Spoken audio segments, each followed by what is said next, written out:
What's the story, Morning Glory? What's the word, Hummingbird? Thank you so much for clicking on my channel and for joining me for this review of 90 Day Fiancé Happily Ever After Season 9, Episode 18. Love Actually is Complicated. Let's get into Jasmine.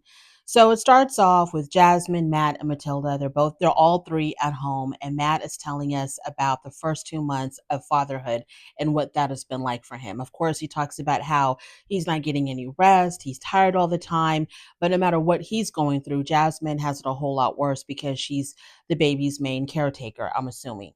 And so Jasmine has really been put through it with Matilda. Now, he also says that Jasmine has taken it very well, that Jasmine is a trooper. But I'm thinking to myself, well, of course, Jasmine is a trooper because this is her third child. So hopefully by baby number 3, she knows what to do with the newborn. Like, what do you expect? Matt is going to be introducing Jasmine to his mother and his sister soon. And Jasmine says that she's never had to deal with a mother in law because in her past relationships, their mothers have been dead. So this is the first time that she's going to be dealing with a partner's mother. Matt tells us that he told his mom about Jasmine and about the pregnancy and the baby.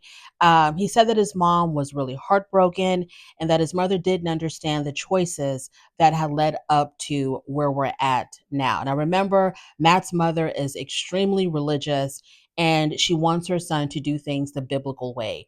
You meet a girl, you get married, you have sex, and then you have a baby. So he did it in all kinds of wrong ways. The way he did things was completely out of order. And so his mother was really heartbroken when he has to tell his mom that they're not married, but now they have a baby. And that's all that his mother knows. The mother doesn't know the real deal Holyfield about what's really going on between him, Jasmine, and Gino. So Jasmine tells Matt that his mother really doesn't know who he is.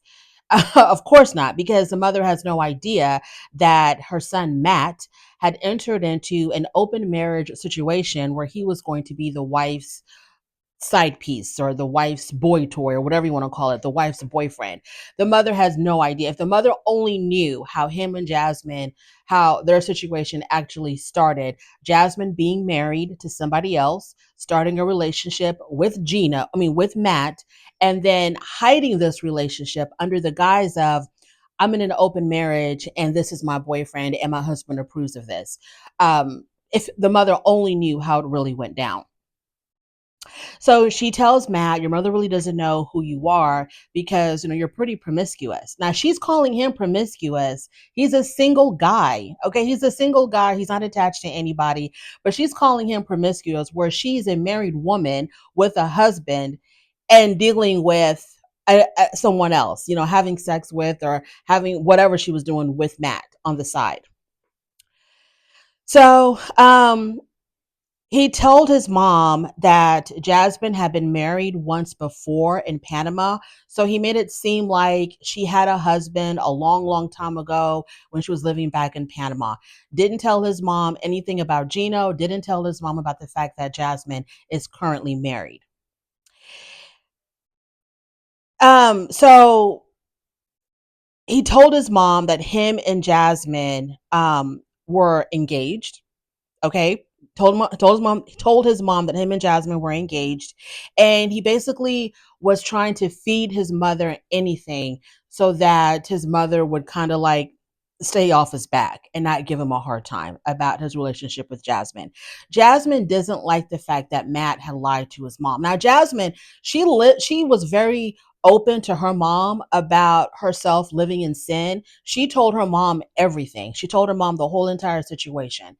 But Matt is lying to his mom about everything, and Jasmine is not good with that at all. She doesn't like the fact that, upon meeting his mom, they're going to be meeting his mom under this lie, under this umbrella of a lie. And she wants to be upfront and honest with Matt's mother. So we finally meet Matt's sister, Rebecca. We meet Matt's mother, Olympia. The mom tells us that she's really happy that Matt and Jasmine are engaged, but they should have been married before having the baby. This is before the mother finds out the truth about Matt and Jasmine's relationship. So when she said that, you get an idea of how religious she is, right? And how strict she is and how things should happen in life. So if the mom is that concerned that they had a baby before getting married, can you imagine how concerned she's going to be once she finds out about the open marriage, about the fact that Jasmine was married to somebody else, about the fact that Jasmine was a sugar baby and met her husband on a sugar baby website, about the fact that Jasmine has two other children living in Panama that I'm assuming she still wants to get to America. What if the mother knew all of that? And it's not going to be hard for her to find all that out with the internet. It won't be hard at all because I'm pretty sure if the mom doesn't know how to use the internet, the sister does. And the sister is probably going to she's going to do a whole lot of digging into Jasmine's past. So as they're all sitting there, talking and whatnot, the mom and sister are like in shock and awe that Matt had a baby because Matt was immature. He was, being a single guy and doing the things that single guys do. So the fact that now he's holding a baby and he's a father now, his mom and sister couldn't get over that. So they let the grandmother hold the baby and they talk about how much the baby looks like the grandmother because I think Matilda took a lot from Matt's side of the family more so than Jasmine. Jasmine tells us that his mother is completely in the dark about what's going on and then she's kind of apprehensive when she knows that there's going to come a time when they're going to have to tell the mom the truth. She sees his mother as like this cute little old lady, and at some point, they're going to have to like turn her whole world upside down and tell her the truth about what's really going on with their relationship. Jasmine and Olympia get a chance to have a conversation alone. And Matt's mother says that she used to be against Matt having girlfriends because she said that she didn't like the fact that her son was committing sexual immorality.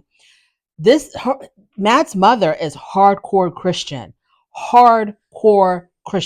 Okay, so she made dinner for everybody. She made them some kind of soup that as soon as they took like the first taste of it, you can tell nobody really liked it. I don't know what kind of soup this was. It was very watery. It was very watery. And even either Matt's mom or sister said, well, this is basically porridge because it's so watery. Whatever. But they gave her compliments. So the mom and the sister decide to give Jasmine a gift, which is a necklace with a cross on it. Okay, a necklace with a cross on it. I was like, Jasmine, please don't put that on at the dinner table because that cross is going to burn right through your flesh. So finally, Jasmine gets down to the nitty gritty. And I didn't think that she was going to do this at that moment. I thought they were going to tell Matt's mother a little bit later about their relationship. But no, Jasmine wanted to do it right then and there upon meeting the mom and sister and everybody sitting there having dinner. Jasmine got to the nitty gritty. And so she tells Matt to tell his mother the truth about their relationship. And Matt has to. Now he ain't got no choice. The spotlight is on him. It is showtime. So he tells his mom that he lied about him and Jasmine being engaged and that Jasmine actually still married to someone else. And this was, of course, very shocking to his mother.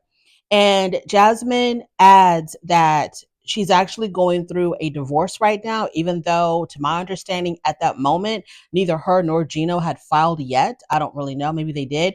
But she adds on that, yes, I'm still married to someone else, but we are going through a divorce. So obviously the mother gets very emotional, right? She starts crying. And the mom says that, all she can do is just leave it up to God. Now, when a Christian says that, in my mind, it makes me think that they know that this situation has gone way too far. This is like beyond anything that anybody can do. This is a pretty devastating. And when it's this devastating and when it's this heavy and you know that you can't fix it, the only thing you can do is just leave it up to God.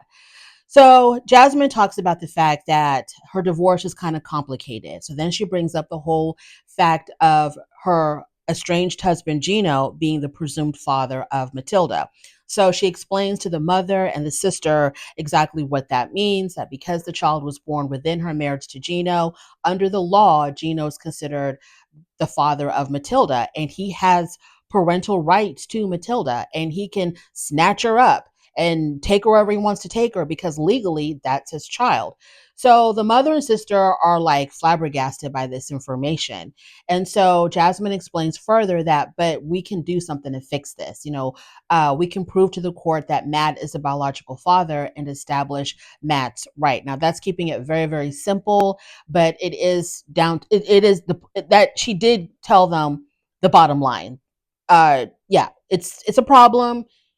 My ex-husband, or my soon-to-be ex-husband, is the legal father. He has legal rights, but all of this can be fixable. Okay, all of this can be fixable in court. The mother-in-law is very worried about her son's salvation, and him making sure that his soul is saved and that he's able to go to heaven afterward. That's what Matt's mother is most concerned with. The sister says that they didn't have to lie, that Jasmine and Matt didn't have to lie about being engaged when it came time for them to tell them about the pregnancy. When I totally agreed with the sister, I don't know why Matt felt like he had to like go so far out with this lie, and then he didn't even consult Jasmine with it. According to Jasmine, he didn't even consult her with it because when she found out, she didn't like the idea at all, and she forced him to tell the mother the truth. And I agree with the sister. You don't have to go that far. Just say, hey, I'm with this lady. She got pregnant. We had a baby, and here we are. You don't have to embellish it with the whole engagement thing because it just was not necessary. And you kind of come off as like a pathological liar, lying when it's just not necessary to, or adding things to it that's just not needed. His mother says that she feels very deceived by all of this. So, needless to say, that it didn't go well. Okay, because production was there. I'm pretty sure that the mom was trying to somehow contain herself. But I think that the mother was very devastated, extremely devastated, because, she's meeting her grandbaby for the very first time. I'm pretty sure she fell in love with Matilda instantly. And then to have someone tell you that your son doesn't even have rights to this child, and that some man that you don't know, that you've never seen before, can just come right up and snatch your son's baby away because the law allows him to, because of this complicated relationship with these three people. I know that when she went back home, the mom just completely broke down because this was just information overload. It was just too much. It would have been too much for anybody to handle. So after the mom and the sister leave, Matt and Jasmine are talking outside of their home. I think they have like a little patio area that they were sitting at.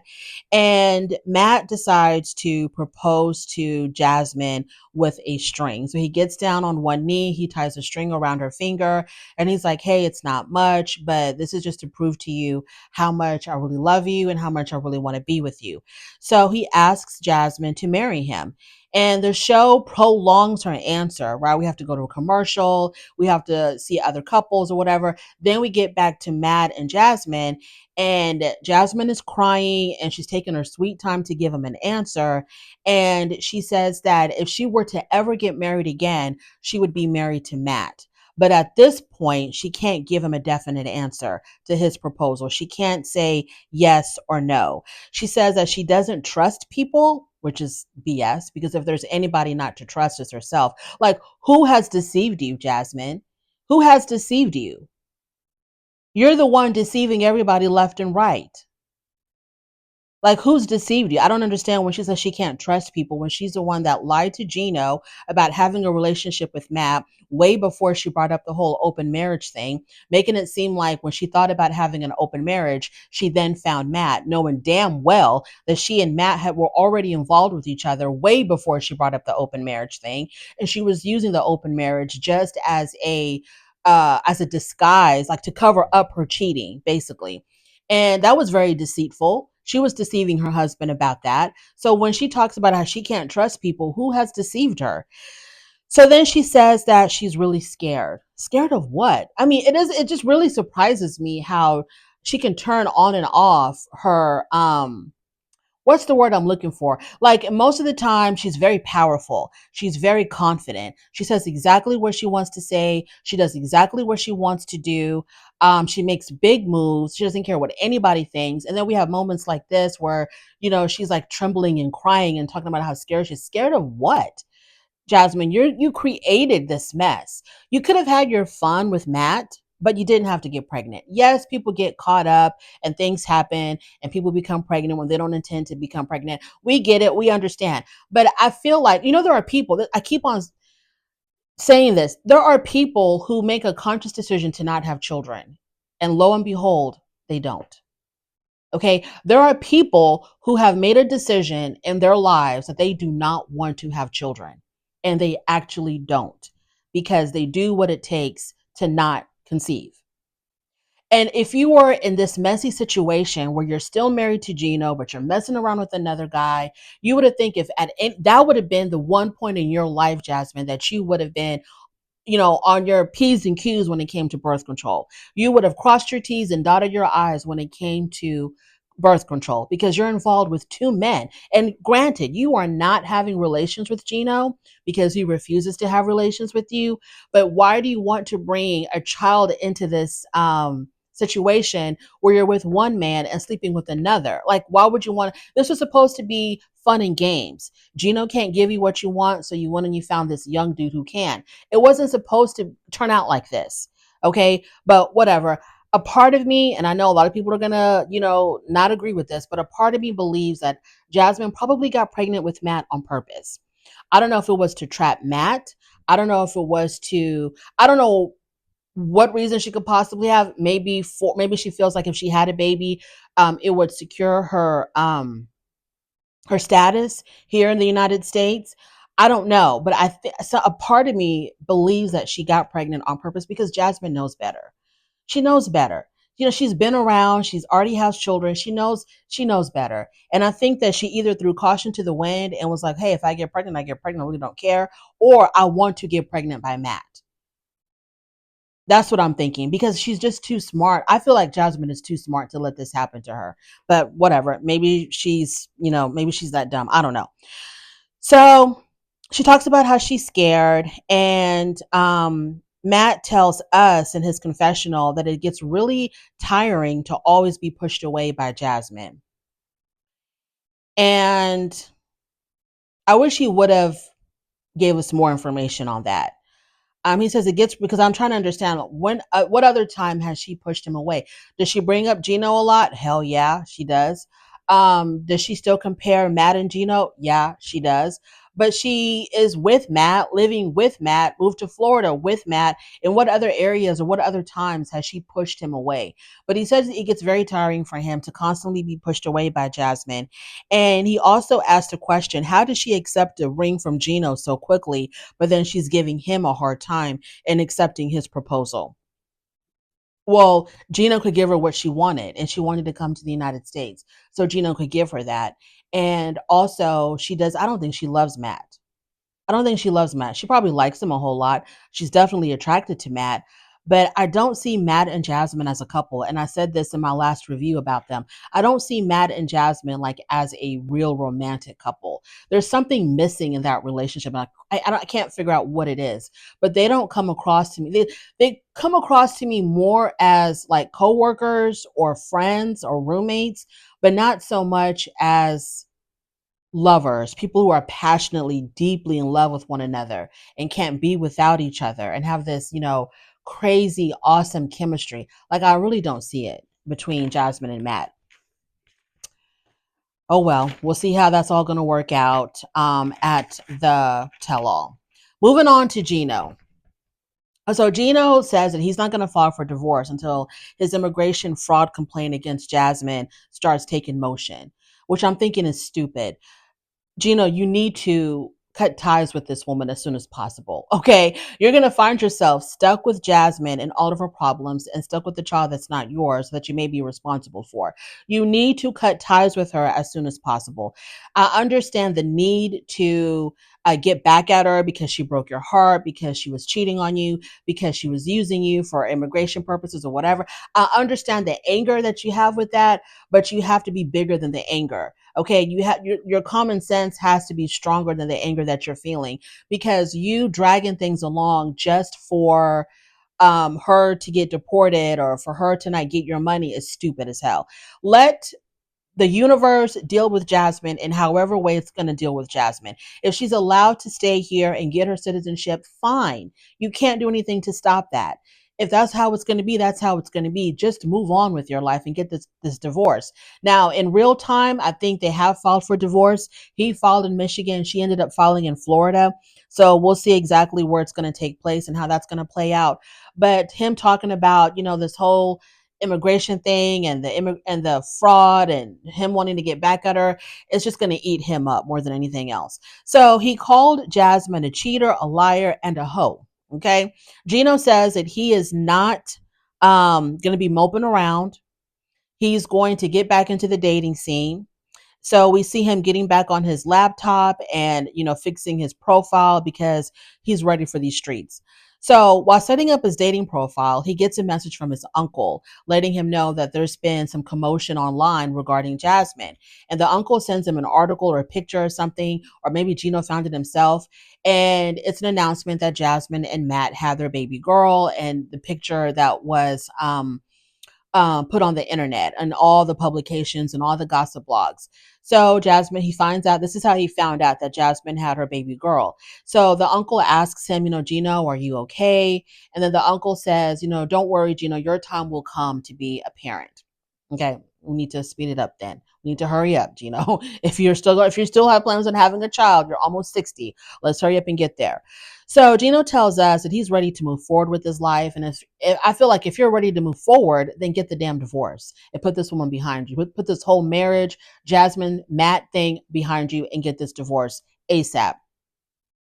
Gino tells us that Jasmine has an interview with immigration coming up to prove that the marriage was not fraudulent. And he basically is like, good luck to her with that. The thing is that he has to prove that her intent was to defraud him, that her intention was always to use him for immigration.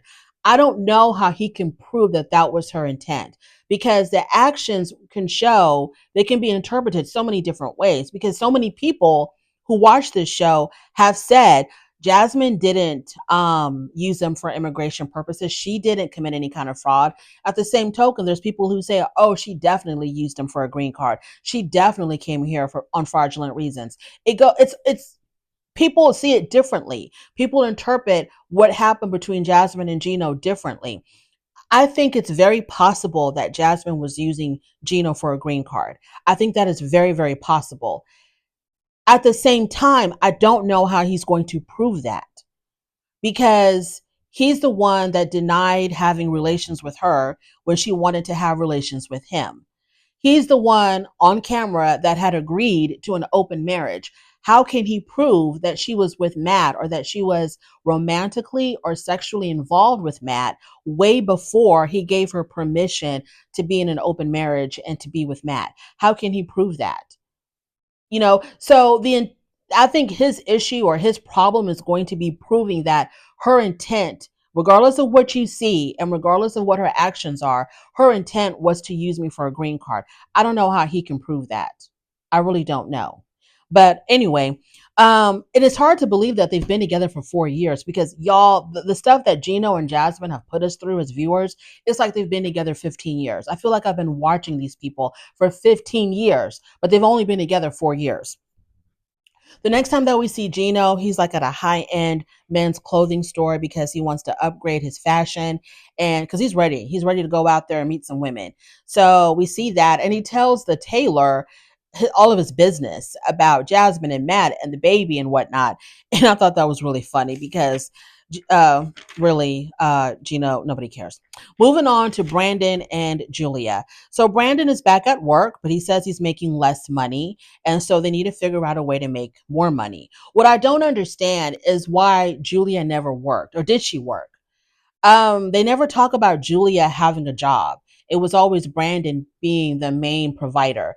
And I know that now maybe she's not going to work because she's pregnant, but before she got pregnant, why didn't Julia work? Because I know that she had her work permit. I don't understand why she didn't work. Or why work so hard to get a work permit and then not use it and not work? I don't know. Or maybe she needed a work permit so that she can get paid by TLC. Maybe this is her job, being on 90 Day Fiance. So She's in her second trimester. She's beginning to show a little bit, but she can still cover it up with baggy clothes. And Brandon is just chomping at the bit to tell his parents about the pregnancy because the one thing Brandon does not want is for Betty to find out that Julia was pregnant before they tell her. That's the one thing that he doesn't want because all hell is going to break loose. So they're also thinking about purchasing a new house for some reason. I think that's what they talked about because Brandon says that if they were to tell his parents about the pregnancy, if they tell them soon, maybe the parents are going to completely melt and be so happy and excited that they'd be willing to help them put down a down payment for a new home. And I'm thinking, if you're making less money and Julia doesn't work and you're expecting a baby, what makes you think you can afford a new house right now? Julia tells us that she has a high risk pregnancy because she's got, I don't know, I think she said she has a hole in her uterus or something. And so she doesn't need any stress from Betty. So she doesn't want to tell Betty at all about their pregnancy. And I could have sworn that Julia had told Brandon last week that they could tell his parents once she was in the second trimester, which she is now, but she still doesn't want to tell them. Brandon and Julia go out with a couple of their friends. They're really good friends that they really trust, and they ask these friends, first they tell them that, well, they asked them to be godparents, and that was how they announced to them that they were going to have a baby. So they asked them, will you be god, they did it in this cute way or whatever by writing it on a plate with chocolate syrup, and it says, will you be our godparents or something like that. And that's how the friends knew that Julie and Brandon were expecting. So of course they said yes, that they would be the godparents, and the friends were really actually surprised that they could even conceive because all along Brandon and Julia have been struggling with fertility issues, and they just assumed that Julia was not going to be able to get pregnant at all without any kind of surgery. Since they know that she didn't have surgery, they just didn't expect to hear that she was already pregnant. So the friends encourage them to tell Brandon's parents because their friends know what Betty is all about. And they're like, you don't want that. You don't want those kind of problems for Betty to find out on her own and to know that her own son and daughter in law withheld something so important as this. And then she has to find out on her own. Now, what really sucks is that Brandon and Julia tell their friends before they tell Brandon's parents. Now, when Betty, and I don't know what the dad's name is, his name Ron, when Betty and Ron, I think, once they find out that the friends knew before them, I'm pretty sure they're going to give Brandon and Julia the business. So, blah, blah, blah. It won't be when Betty finds. Okay. So, Julia also says that she had told Betty 3 weeks prior that her and Brandon will never return back to the farm again. Now, keep in mind, Brandon has seen his parents since they've been back from Europe, but Julia has not. I don't know if she just doesn't want to see them because there's tension between them. Because before they left for Europe, they had that big argument where his parents had accused Julia of driving a wedge between them and their son. And that's why she hasn't been to the farm to visit his parents, or if she's hiding from them so that they won't notice that she's pregnant. But either way, she hasn't been to the farm, and she had told Betty that she will never return to that farm again. And of course, Brandon and the friends are like, well, that's a little bit harsh, Julia. And Julia talks about how she just doesn't need the stress from Betty. And she tells Brandon, now me, you, and our baby, this is our family. Your parents are going to come second, but me and the baby, we need to come first. And then Brandon said, but they still need to be involved. Now, Brandon, you know damn well that your parents are not going to be involved in the normal way of grandparents being involved. You know that your mom is going to immerse herself deep into your lives once she finds out that Julia is pregnant and once the baby is born. Her mom is going to want to, his mom is going to want to take over. Your parents, Julia is not denying Betty and Ron this experience because they're normal grandparents. Not so much Ron. Ron is cool. It's just Betty that we have to worry about. Julia is not denying Betty this experience because Betty is just a normal mother in law and a normal grandmother. Betty will definitely come in and take over and start telling Julia what to do, how to do it, when and where to do it. And it's going to drive Julia crazy. So to keep her peace of mind, she wants to stay far away from Betty as possible. Now, do I think that they should tell his parents? Absolutely. I think that the parents have the right to know that their son is going to be expecting a child. But Brandon really needs to enforce these boundaries. He needs to protect his wife. He chose to get married to Julia. Okay. He chose to do this. And if you're choosing to be married, you need to make sure that your wife is your priority and her peace of mind is your priority, especially when she is carrying your child, and especially since she has a high risk pregnancy. So you're going to have to enforce those boundaries. Tell your parents we're having a baby, but okay, don't just come popping up anytime you want. Call us and let us know if you want to come over and see us. Don't expect us to be running over to the farm every damn day. Don't start telling Julia what to do and how to handle her pregnancy. And don't tell us how to parent. If you want to give us gentle advice, cool. But don't demand that we should be doing this, that, and the third with our own kid. Just stay in the background and just enjoy the fun, positive aspect of being grandparents. But I don't know if he's even going to bother doing that. Let's move on to Georgie and Darcy. So Georgie and Darcy are still at the hotel bar and they're still having this really deep conversation where Georgie has just told Darcy that after coming back from Bulgaria, he's been having second thoughts about wanting or having children of his own. And so obviously this was devastating to Darcy, because Darcy said that her and Georgie had discussed this early on in their relationship, and Georgie had reassured her that he would never want to have children. And so she doesn't understand, like, why are you flipping the script now? So Darcy says that if he wants kids, that's something that she cannot help him with. Those days are gone for her. Georgie says that he's not saying that he wants kids like right away, but talking to his family kind of sparked something in him. Okay, sparked a little desire of wanting to be a parent. And so, as he's trying to explain himself further, Darcy does what Darcy does. She's interrupting him. She's, being overly dramatic, not letting him speak. And so he gets really frustrated with her because he can't get a sentence out. And so his voice did get a little bit elevated. And he tells her, hey, you keep telling me you want me to be transparent. You want me to share my feelings. And now I'm trying to share my feelings and you won't shut the hell up. And so Darcy, of course, gets even more dramatic. And she what does she do? She covers her ears and, oh my God. I bet as I'm speaking right now, you know where they're at. You know where Darcy and Georgie are at. They're on TikTok battling. So she covers her ears and then she tells him, it's just not gonna work. Georgie, it's just not gonna work. And she tells him, let me move on. Let me have my peace. And I'm like, Darcy, if you want to move on, move on. If you want to have your peace, have your peace. He doesn't have to give you permission to do that. If that's what you want to do, go ahead and do it. So he tells her, I love you. He gets up, he hugs her, he touches her face, tells her again that he loves her. And she just doesn't want to deal with this right now. She's over it. She's really devastated. And then she walks out of the establishment. She tells us that she had asked him before about the kid thing. For years, she was asking him about it. And he kept giving her different responses or different answers all the time. And so Darcy says that she's considering divorce. We shall see. Like I said, we're going to probably see them again very, very soon on The Last Resort. Moving on to the Florida crew. Y'all, the Florida crew make me sick. They really make me sick. Elizabeth and Andre really get on my last nerve, okay? They make watching their segment so damn difficult. So the two couples, Jovi and Yara, Elizabeth and Andre, they're at the campfire making s'mores. And Elizabeth and Andre start off by, talking crap about Lauren and Alexi. And for whatever reason, these two dum-dums thought that Yara and Jovi were going to join right in and, desecrating Lauren and Alexi. But Yara and Jovi were like, hey, we don't want to talk about them like that because those are our friends.